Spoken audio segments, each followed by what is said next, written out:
ఉన్నారు. అందరూ శుభాకాంక్షలు తెలిపి అనంతరం తెలంగాణలో బీజేపీని అధికారంలోకి తీసుకురావడమే లక్ష్యంగా కాంగ్రెస్ బీఆర్ఎస్ అవినీతిని ప్రజల్లోకి తీసుకువెళ్తామని ఎంపీ రఘునందన్ రావు అన్నారు. మెదక్ జిల్లాలో పార్టీ కార్యాలయాన్ని ఆయన ప్రారంభించగా జాతీయ అధ్యక్షుడు నితిన్ నబీన్ వర్చువల్గా పాల్గొన్నారు. భవిష్యత్తులో పార్టీ కార్యక్రమాలు ఈ కార్యాలయాల నుంచే నిర్వహిస్తామని ఎంపీ తెలిపారు. బీజేపీకి దేశంలోనే ప్రత్యేకమైన పార్టీ కార్యాలయాలు ఉన్నాయని పేర్కొన్నారు.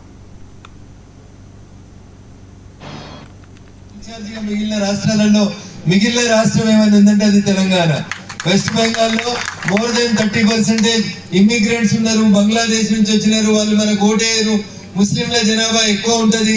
ముస్లింస్ బీజేపీకి ఓటేస్తారు అనుకున్నటువంటి ప్రాంతంలో కూడా భారతీయ జనతా పార్టీ గెలుస్తుందంటే మన నాయకుని నినాదం సబ్కా సాత్ సబ్కా వికాస్ అనేటువంటి నినాదమే నరేంద్ర మోడీ గారి నాయకత్వంలో ఈ దేశాన్ని ముందుకు నడుపుతుంది. కాబట్టి అంత గొప్ప పార్టీలో పనిచేసేటువంటి అవకాశం మీకు మాకందరికి కలిగినందుకు మనందరం కూడా ధన్యులమని తెలియజేస్తూ ప్రారంభ ఉపన్యాసం చేస్తూ మిత్రుడు రంజిత్ రెడ్డి ఒక మాట చెప్పిండు. నేను ఇంతకుముందు నేను కూడా గట్టే ఉండి ఇప్పుడు ఇటు దిక్కు వచ్చినాను. మీరు కూడా కొద్ది ఓపిక పట్టుర్రి. కొద్ది రోజుల తర్వాత ఈ చైర్లు అటు తిరుగుతాయి, అటున్న చైర్లు ఇటు వస్తాయి. కాబట్టి వేదిక మీద ఉన్న వాళ్ళే పెద్దోళ్ళు, వేదిక మీద ఉన్న వాళ్ళే బాగా మాట్లాడతారు. కింద వాళ్ళకి తెలియదని ఏమి అనుకోవద్దు. ఏదో ఒక రోజు మీకు కూడా వస్తుంది. మీ వంతు వచ్చిన రోజు మీ ప్రతిభని మీరు నిరూపించుకోవడానికి ఖచ్చితంగా పార్టీ మీకు అవకాశం ఇస్తుందని చెప్పి సవినయంగా మీకు అందరికీ తెలియజేస్తూ